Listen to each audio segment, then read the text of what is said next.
Hello, I'm Deborah Sword. It's become common to say that we live in an era of polarized conflict.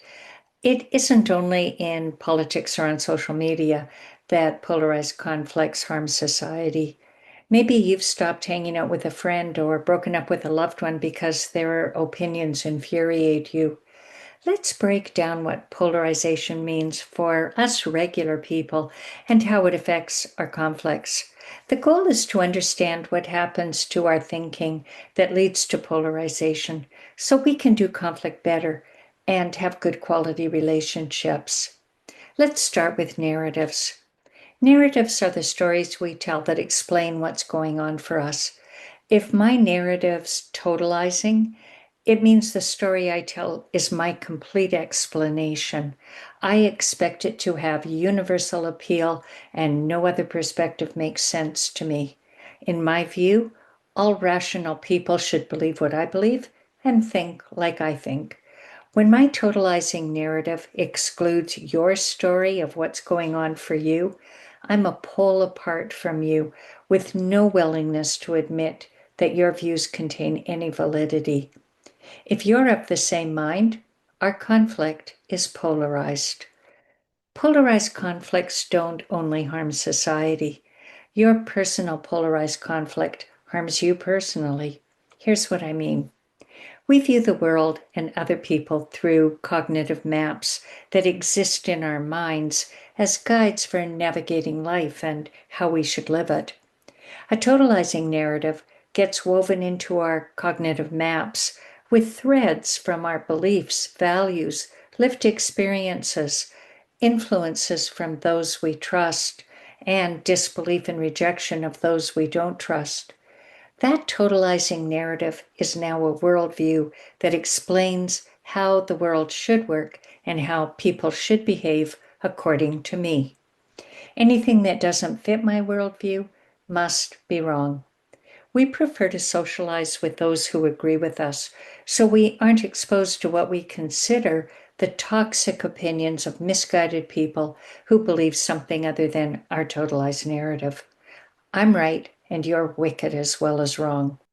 A conflict mental map is like any cognitive map, but it's specialized to be your guide to how you think conflict should be conducted and how people should behave in a conflict. You use a conflict mental map for your conflict strategies and supporting arguments of your position. Your conflict mental map makes sense of your opponent's actions and reactions. For example, do you believe opponents should fight fair or that all's fair in war? Which one you pick is on your conflict mental map as the correct opinion about fairness in conflicts. There are significant reasons to care about polarization and totalizing narratives and cognitive maps and conflict mental maps. First, once you're aware of your totalizing narrative, you can analyze what makes you believe your narrative is more correct than another person's narrative, especially since that other person believes they're more correct than you. Get curious about that. Be brave. Learn something about them that contradicts what you believe about them. You'll be better informed and you'll do conflict better. Second, neuroscientists and others are linking these kinds of mental shrinkages where your conflict mental map contains just one narrative. They're linking that as a mental shrinkage with other declines. Brain scans taken while people do tasks show that using mental maps exercises your brain.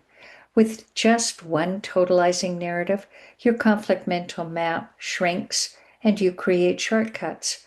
Instead of crafting reasoned arguments and engaging in thoughtful dialogue, you rehearse limited talking points that refute their talking points.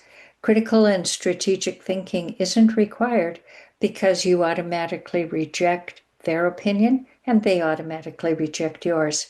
So no one learns anything. Everyone becomes less conflict competent and your brain isn't exercised. Third, you risk seeing your complete victory as the only reasonable outcome. often preferring to destroy those who believe other narratives.